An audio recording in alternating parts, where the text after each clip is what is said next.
Nesse momento eu quero iniciar esta palavra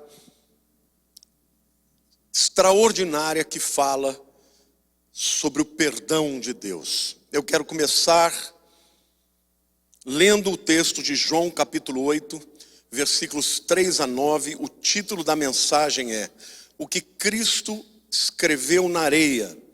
E o subtítulo é Uma revelação extraordinária sobre o perdão.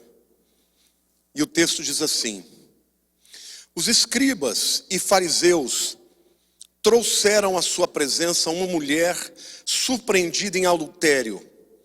E fazendo-a ficar de pé no meio de todos, disseram a Jesus: Mestre, esta mulher foi apanhada em flagrante adultério. E na lei nos mandou Moisés que tais mulheres sejam apedrejadas. Tu, pois, que dizes? Isto diziam eles, tentando-o, para terem de que o acusar. Mas Jesus, inclinando-se, escrevia na terra com o dedo. Como insistissem na pergunta, Jesus se levantou e lhes disse: Aquele que dentre vós estiver sem pecado, seja o primeiro que lhe atire pedra.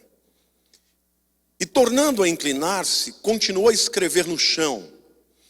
Mas ouvindo eles esta resposta, e acusados pela própria consciência, foram se retirando um por um, a começar pelos mais velhos até os últimos, ficando só Jesus e a mulher no meio onde estava.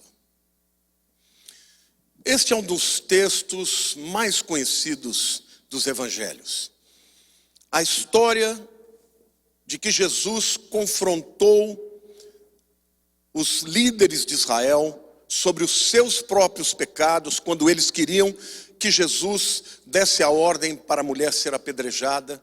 Essa história é conhecida por todos, é já de conhecimento popular, a ponto das pessoas, quando vão se excusar de algum dos seus pecados, normalmente dizem: quem não tem pecado, atire a primeira pedra.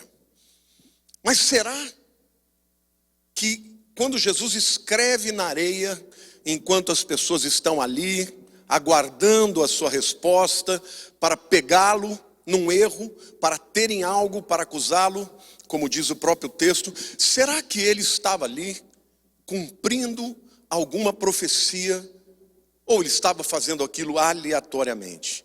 Eu quero mostrar para vocês que neste texto existem algumas verdades extraordinárias a respeito do perdão de Cristo, muito mais profundas do que meramente o perdão àquela mulher.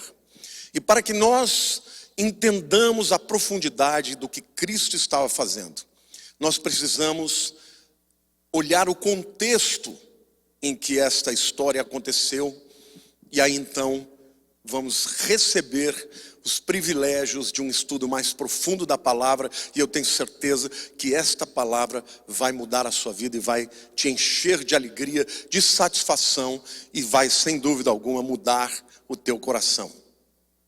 Então eu quero fazer algumas reflexões importantes aqui, começando sobre o contexto em que o perdão foi apresentado. Bom, Jesus estava em Jerusalém, porque havia 3 festas, chamadas festas de peregrinação, que todo judeu, morando onde morasse, tinha que vir para Jerusalém. Eram também chamadas as festas de colheita. E esta festa era a festa dos tabernáculos. Na verdade, Jesus passou a semana inteira ali, pregando, ensinando no templo e entrando em disputa com os líderes judeus. E então, gente, a festa dos tabernáculos, ela, na verdade, apontava para Jesus. Por quê? Porque a festa dos tabernáculos fala do quê? Ela era uma celebração de colheita, mas que celebrava o fato também de que Deus habitou no meio do povo, quando estes estavam no deserto também habitando em tendas. Isso é muito claro nas Escrituras, lá no Evangelho de João. Não é isso? Em João capítulo 1, a Bíblia diz assim: E ele habitou entre nós e vimos a sua glória, como a glória do unigênito do Pai. Esta palavra, e habitou entre nós, no original do grego é eskenou, e literalmente significa montou tendas. Então, a festa do tabernáculo, dos tabernáculos, na verdade, já começa apontando para o fato de que um dia o Filho de Deus habitaria no meio do povo. Mas muito mais do que isso, todos os rituais que aconteciam durante aqueles dias da festa apontavam para Jesus. Então eu quero começar falando para vocês como acontecia. Durante uma semana inteira, o povo de Israel sacrificava muitos animais, e o contexto era, importante você saber que entre abril e até outubro existe muita seca em Israel. Durante a festa dos tabernáculos, que é entre setembro e outubro, era o tempo em que eles faziam esses sacrifícios pedindo a Deus que Deus mandasse chuva. Então era muito comum que eles, durante a festa, eles fizessem louvores, sacrifícios e orações para que viesse a chuva. E nessa época, durante esses 7 dias, eles sacrificavam aproximadamente 70 bois, 98 cordeiros, 14 carneiros e 7 bodes no altar do templo. E todos esses sacrifícios apontam para Jesus, não é isso? Além disso, porque aquela sangueira toda precisava ser lavada. Então, diariamente, durante os 7 dias, os sacerdotes iam até o tanque de Siloé. Iam lá, pegavam água e vinham e lavavam o altar do templo e ao redor do templo. Isto também aponta para Jesus. Porque o nome Siloé, ou Siloé, ou Shiloé, vem do hebraico shalach, que significa enviar. Por exemplo, a palavra apóstolo, que é uma palavra grega, que significa enviado da parte de Deus, no hebraico é shaliach, da mesma raiz de Shiló. Shiloé nada mais é do que o enviado. Então, pera lá. Havia sacrifícios que eram feitos e todos os sacrifícios do Velho Testamento apontam para o sacrifício de Cristo na cruz. Eles iam buscar águas para lavar o altar do tanque do enviado, do tanque de Siloé. Quem é o enviado? É Jesus. Então, durante 7 dias, os sacerdotes iam até lá e o povo ia junto. E uma procissão de gente seguindo os sacerdotes, buscavam a água e traziam e lavavam o altar e em volta do altar. Acontece que no último dia da festa, essa mesma procissão, este mesmo processo, esse ritual, ele se dava 7 vezes que o povo, os sacerdotes, davam 7 voltas em torno do altar. E o interessante é que o sumo sacerdote, ele ia levando um vaso de ouro, cuja água havia sido tomada do tanque de Siloé, ou do tanque do enviado. E acontecia algo também muito interessante, porque neste momento em que eles estavam dando essas voltas, eles cantavam cânticos, cantavam salmos, e havia um cântico muito especial tirado do livro de Isaías, capítulo 12, versículos 2 e 3, que diz assim: eis que Deus é a minha salvação, confiarei e não temerei, porque o Senhor Deus é a minha força e o meu cântico, Ele se tornou a minha salvação. Vós com alegria tirareis água das fontes da salvação. Este cântico era cantado no último dia, enquanto estavam dando as 7 voltas. Mas quando você entende a língua hebraica, você percebe aqui que este texto fala literalmente de Jesus. Porque a palavra salvação no hebraico é Yeshua. É o nome de Jesus. Jesus é Yeshua. Yeshua é salvação. E a gente vê claramente isso, porque quando o anjo Gabriel diz a Maria que ele chamaria Jesus, porque ele salvará o seu povo dos seus pecados. Quando você lê no português não faz sentido, mas quando você entende o significado, ele se chamará salvação, porque salvará o seu povo dos seus pecados. Então vejam como eles cantavam. Eu vou traduzir a palavra salvação aqui por Yeshua. Eis que Deus é o meu Yeshua, ou a minha salvação. Confiarei e não temerei, porque o Senhor Deus é a minha força e o meu cântico.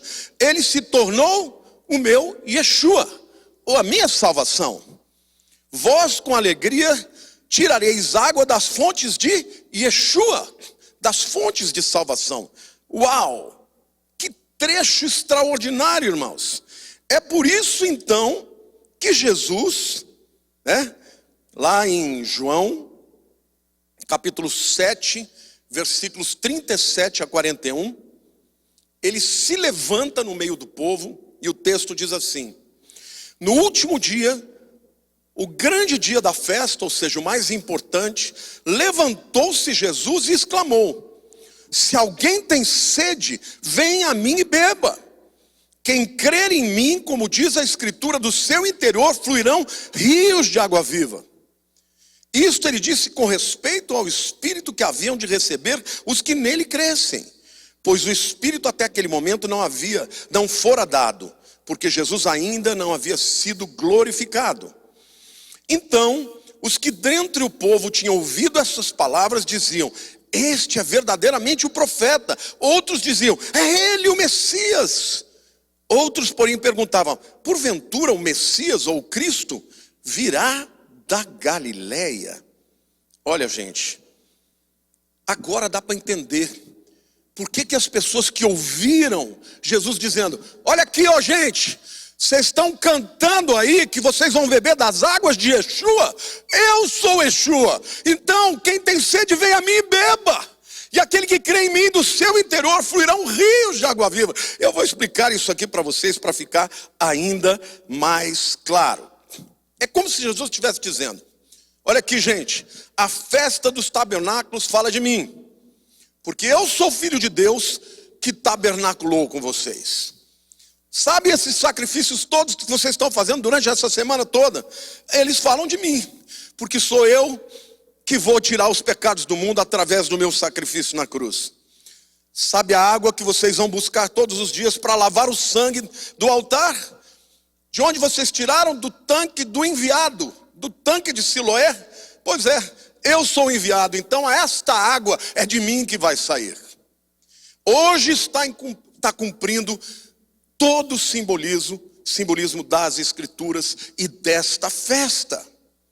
Vocês não estão cantando que vão beber das águas da salvação, das águas de Yeshua? Portanto, eu sou Yeshua. Então chegou a hora que tudo para o que esta festa apontava está aqui diante de vocês. É tremendo isso, gente. Isso é maravilhoso. É algo extraordinário. E quando a gente lê a sequência de Isaías capítulo 12, nos versículos 5 e 6, e da Isaías 12, 2 e 3 vocês beberão das águas de Yeshua. Os 5 e 6 diz assim: cantai louvores ao Senhor, porque fez coisas grandiosas. Saiba-se isto em toda a terra. Exulta e jubila, ó habitantes de Sião, porque grande é o Santo de Israel no meio de ti. Essa profecia está se cumprindo, porque agora o Santo de Israel estava no meio deles. Isso tudo explica o fato de que Jesus chama para si e fala: se alguém tem sede, venha a mim e beba. E aquele que crer em mim, do seu interior fluirão rios de água viva, se referindo ao Espírito Santo. Tudo isso é o contexto. Mas durante aquela semana inteira, os judeus disputaram com Jesus, perseguiram Jesus, mandaram os guardas prenderem a Jesus. E os guardas chegaram lá, viram Jesus falando e não tiveram coragem de prender Jesus. Porque falaram: mas ele fala com tanta autoridade, ele parece ser o Messias mesmo. Mas os fariseus não aceitavam de forma alguma. Eles rejeitavam a Jesus. Isso tudo aconteceu durante uma semana. No último dia da festa, Jesus faz o convite. E aí houve mais polêmica, mais celeuma, e Jesus vai embora. Agora, no dia seguinte, é que acontece a história que nós vamos abordar. Só agora eu vou começar a pregar sobre o texto do tema da mensagem, né? Que é Jesus diante dos fariseus, respondendo a uma pergunta do que deveria fazer com a mulher pega em adultério. Então, gente, eu quero dizer para vocês que agora, neste momento, esta mulher estava condenada, segundo a lei, à morte. Não havia perdão para aquela mulher. Não havia nenhum sacrifício na lei que pudesse perdoar uma mulher pega em adultério. Portanto, esse pecado que ela tinha era um pecado de morte. Era um crime cuja pena era morte por apedrejamento, e não havia possibilidade de perdão, nem mesmo sacrifícios de animais. Vamos continuar a história aí. Em João capítulo 8, versículos 6 a 7. Isso diziam eles, tentando para terem de o que acusar. É depois que eles falaram: o que você diz disso? A lei diz que tem que ser morta. E você, o que diz? Mas Jesus, inclinando-se, escrevia na terra com o dedo. Como que insistissem na pergunta, eles continuaram perguntando: e aí, qual é a tua resposta? Jesus se levantou e lhes disse: aquele dentre vós estiver sem pecado, seja o primeiro que lhe atire a pedra. Isso aqui já é muito significativo, tá? Durante anos eu olhava para esse texto e eu dizia: pera lá, eles estão questionando Jesus em relação à lei, mas os 10 mandamentos foram escritos pelo próprio dedo de Deus. Então eu sempre imaginei, muito provavelmente Jesus está escrevendo na terra para deixar claro perante aquele povo que quem tinha esta autoridade era Ele, o próprio Deus que estabeleceu a lei. Mas o texto continua dizendo: e tornando-se a inclinar, os versos 8 a 11, continuou a escrever no chão. Mas ouvindo eles esta resposta e acusados pela própria consciência, foram se retirando um por um, a começar pelos mais velhos até os últimos. Isso é muito significativo, né? O camarada viveu muito mais, sabe que pecou muito mais. Ficando só Jesus e a mulher no meio onde estava. Erguendo-se Jesus e não vendo a ninguém mais além da mulher, perguntou-lhe: mulher, onde estão os teus acusadores? Ninguém te condenou? Respondeu ela: ninguém, Senhor. Então lhe disse Jesus: nem eu tampouco te condeno. Vai e não peques mais. Que coisa linda, né? Aqui cada um foi saindo pela própria consciência de que ninguém podia ser juiz ali. Todos foram embora envergonhados. E há uma diferença entre arrependimento e vergonha, porque eles tinham vergonha, mas não se arrependeram. E naquele momento Jesus perdoa aquela mulher cujo pecado não tinha perdão. Então eu quero lhe dizer, em primeiro lugar, que não há pecado que você tenha cometido que Jesus não possa perdoar. Porque onde abundou o pecado, superabundou a graça. Se a lei não tinha uma resposta para aquele pecado, a graça de Jesus tinha perdão para aquele pecado. Então é isso que eu quero dizer para vocês. Eu fico maravilhado pelo fato de que Jesus era o único que podia condenar aquela mulher. E no entanto, Ele a perdoa, Ele a absolve. Mas a maior revelação, na minha opinião, dessa história, eu vou entregar agora. Porque na minha opinião, gente, Jesus nunca fez nada de maneira aleatória. Ele sempre cumpriu as Escrituras. E há um texto das Escrituras que fala exatamente disto que Jesus fez neste momento que ele estava diante da mulher pecadora e diante dos fariseus. Esse texto está lá em Jeremias, capítulo 17, versículo 13. que diz assim: ó Senhor, esperança de Israel, todos aqueles que te deixam serão envergonhados. O nome dos que se apartam de ti será escrito no chão, porque abandonam o Senhor, a fonte de águas vivas. Olha que coisa tremenda, gente. Esta profecia está dizendo que um dia aqueles que negam, que rejeitam e que abandonam ao Senhor Yahweh, que é o próprio Senhor Jesus, teriam seus nomes escritos na terra, no chão, na areia. Por quê? Porque abandonaram a fonte de águas vivas. Quem é a fonte de águas vivas? É Jesus. Então aqui Jesus está literalmente cumprindo a profecia de Israel, de Jeremias. Aqueles que rejeitaram o próprio Deus entre eles, o Deus entre nós, o Emanuel, Deus entre nós, o Deus que tabernaculou entre eles, estes que rejeitaram teriam seus nomes escritos no chão, fazendo uma contradição com aqueles que teriam seus nomes escritos no livro da vida, gente. Olha que tremendo. Jesus está dizendo: eu sou a fonte das águas de Yeshua.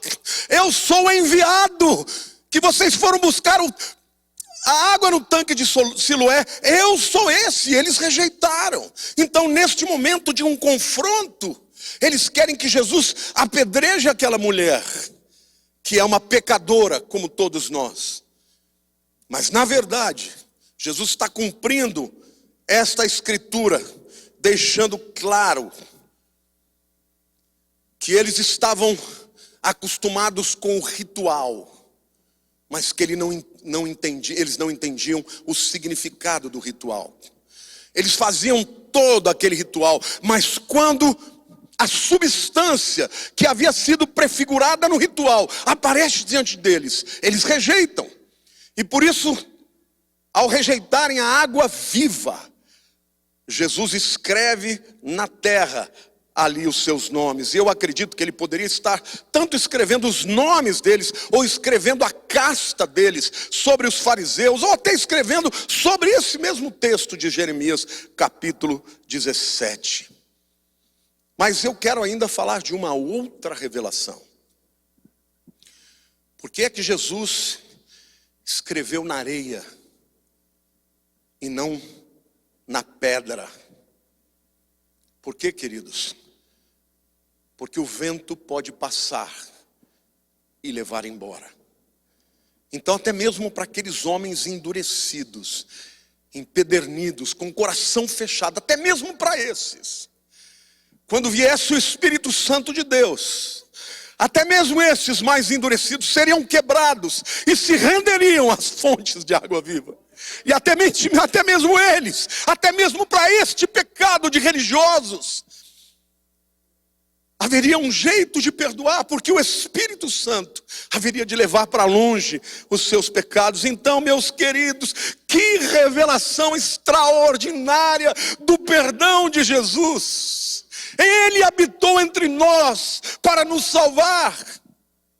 A Bíblia diz lá em João capítulo 3, versos 16 e 17, porque Deus amou ao mundo de tal maneira que deu seu Filho unigênito, para que todo aquele que nele crê não pereça, mas tenha vida eterna. Porquanto Deus enviou o seu Filho ao mundo, não para que julgasse o mundo, mas para que o mundo fosse salvo por ele. A mulher pega em adultério foi perdoada por Jesus de um pecado mortal. E mesmo que ele fosse o único que poderia condená-la, ele preferiu perdoá-la. Mas mesmo aqueles que rejeitaram, Jesus cumpre a profecia de Jeremias, escreve no chão, mas escreve na areia, porque muitos daqueles que ali estavam, um dia seriam alcançados pelo Espírito Santo. Não é tremendo isso, gente? Alguns daqueles fariseus se converteram.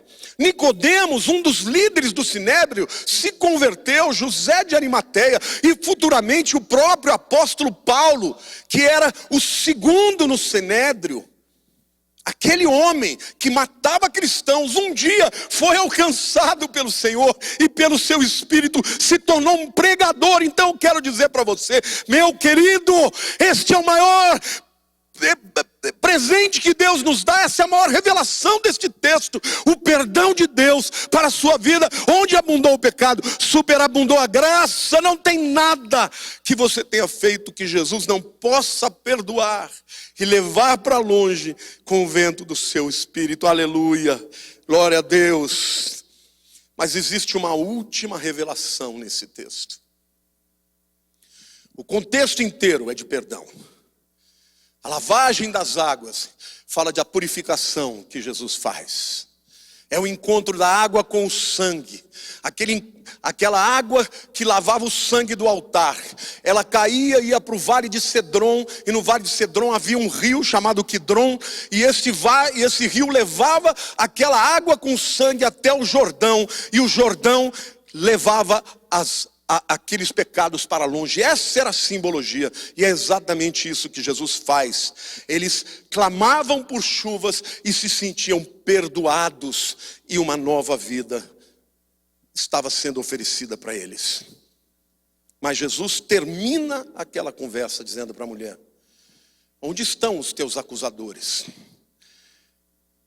E ele disse: ninguém te condenou? Ela disse: não, Senhor. Então Jesus deixa claro ali que não há no mundo inteiro alguém que possa apontar o dedo sobre o outro para acusar dos seus pecados. Mas aí Jesus termina esta história de perdão, nos ensinando que só tem um jeito de você se apropriar do perdão. Quando ele diz: vai e não peques mais. Esta palavra vai, este imperativo vai, mostra que Jesus está libertando a mulher, livrando a mulher, dando a ela liberdade. Ela que foi trazida até aquele lugar presa para ser apedrejada ali mesmo, sai e vai para onde quiser com liberdade. É isso que Cristo faz na nossa vida. Ele nos dá liberdade. A palavra de Deus diz: conhecereis a verdade, que é Jesus, e a verdade, que é Jesus, vos libertará. Se pois o Filho vos libertar, verdadeiramente sereis livres. Então, Cristo nos dá liberdade, mas não existe apropriação do perdão sem arrependimento. E ele termina dizendo: e não peques mais. Literalmente ele está mostrando que para que você se aproprie da obra que Jesus fez, tem que haver uma mudança de mente. Arrependimento no Novo Testamento é metanoia, mudança de mentalidade. E no Velho Testamento, techuvá, é volte para a palavra. Então eu quero dizer para você, meu querido, que está me vendo, Satanás é aquele que te tenta, e depois que você cai, é aquele que te acusa. Todos aqueles religiosos eram pecadores e queriam acusar aquela mulher. E quando Jesus mostra que nenhum deles tinha competência para acusá-la, eles vão embora. Porque estão diante daquele que tem toda a autoridade, inclusive para absolver ou para condenar. Mas para ela ficou a responsabilidade. Arrependa-se, porque sem arrependimento não há remissão de pecados. Então a palavra que Deus tem para a tua vida: o Senhor não veio para te acusar, mas é muito importante. Se você quer, meu querido irmão, minha querida irmã, meu amigo que está me ouvindo e talvez nunca tenha entregue a sua vida a Jesus, um dia todos nós estaremos diante ou do Senhor Jesus no trono, no tribunal de Cristo, e ali você será um salvo já, porque já se apropriou do perdão porque se arrependeu, ou você estará diante dele também, no juízo final, no trono branco, e se não se arrependeu, todos os benefícios aqui apresentados em todos esses simbolismos você não terá para a sua vida, porque sem arrependimento não há remissão de pecados. Então essa história, esse texto nos ensina coisas tão lindas. Todo o Velho Testamento aponta para Jesus. E que lindo deve ter sido o dia em que ele se levanta e ele bradou em alta voz: tudo que falaram de mim está se cumprindo hoje. Eu sou Yeshua, o enviado, aquele que vai se sacrificar para que todo aquele que em mim crer seja perdoado e depois seja cheio do Espírito Santo quando ele vier. Ele já veio, meu querido. Então eu quero declarar para você que não importa qual seja o pecado que você tenha cometido, há perdão para você. Mas você precisa se arrepender, dizer para o Senhor: Pai, pequei contra os céus e contra ti. Não há nenhuma dignidade em mim. Não há em mim, Senhor, nenhuma justificativa para os meus pecados. Não há maneira neste mundo, neste universo, que possa me levar ao perdão que não seja o teu perdão. E o teu perdão, Senhor, se dá através do teu Filho Jesus. Então, nesse momento, você que ouviu essa palavra e que foi tocado pelo Espírito Santo, este é o momento de você abrir o seu coração e abrir a tua boca e falar, porque diz as Escrituras: com o coração se crê para a justiça, mas com a boca se confessa para a salvação. Então você ore comigo se você quer entregar a sua vida a Jesus, se você quer se colocar como aquela mulher, humilde, condenada de um pecado de morte. Diga para ele assim: Senhor Jesus, ainda que os homens não tenham autoridade para me acusar, eu sou pecador, eu mereço a condenação, mas eu creio no teu sacrifício pelos meus pecados. Eu creio que lá na cruz o Senhor morreu pela minha vida. Eu quero beber, Senhor, da água viva. Eu quero beber das águas de Yeshua. Aliás, Deus, eu quero beber todos os dias da minha vida. Se você estiver orando assim, meu querido, a Bíblia diz que os teus pecados foram lavados, exatamente como as águas de Shiló, as águas de Siloé, as águas do enviado, as águas de Jesus limparam os seus pecados assim como os meus. Mas agora é hora de você humildemente dizer para ele: Senhor, muda o meu coração, muda a minha mente, muda a minha vida, porque eu não quero viver do jeito que eu vivia. Eu quero viver para a tua glória. Eu quero viver neste mundo testemunhando que eu era cego e agora vejo. Eu era um pecador e agora fui perdoado. Eu era alguém separado da família de Deus e hoje eu me tornei filho. Ore assim comigo: Senhor Jesus, eu creio naquilo que o Senhor fez por mim. Por isso eu me entrego a Ti. Eu confesso os meus pecados e eu Te invoco para vir na minha vida, para entrar na minha vida. Eu bebo desta água, da água da salvação, das águas de Yeshua, das águas de Jesus, que me purifica de todo pecado. Amém. Querido, se você orou assim, a Bíblia diz que o teu nome não será escrito no chão, mas será escrito no livro da vida e jamais será tirado por ninguém. Mas eu quero me dirigir a você que já é de Jesus, alguém que já fez essa oração um dia, mas às vezes as dificuldades da vida, as dores, as decepções nos fazem ficar empedernidos, com o coração fechado. E eu quero te dizer também, meu querido, para nós que somos já de Jesus, esta palavra também vale. Nós também temos que nos arrepender todos os dias da nossa vida, porque não há restituição sem arrependimento. Não há restauração nos relacionamentos, nem com os homens e tampouco com Deus, se não houver arrependimento. É o arrependimento que nos leva de volta à posição que tínhamos antes do pecado, como se não tivessem acontecido. Mas o arrependimento, a metanoia, a mudança de mentalidade, é um processo que na vida dos crentes também tem que acontecer todos os dias de suas vidas. Então, feche os seus olhos, você também que é de Jesus. Põe a mão no seu coração e diga para Ele: Jesus, eu sei que eu também peco. Eu sei, Senhor, que eu não posso estar na posição de um acusador. Eu estou aqui, Senhor, na posição de um pecador que foi perdoado por Ti. E por isso eu quero também ter graça para perdoar aqueles que me ofendem.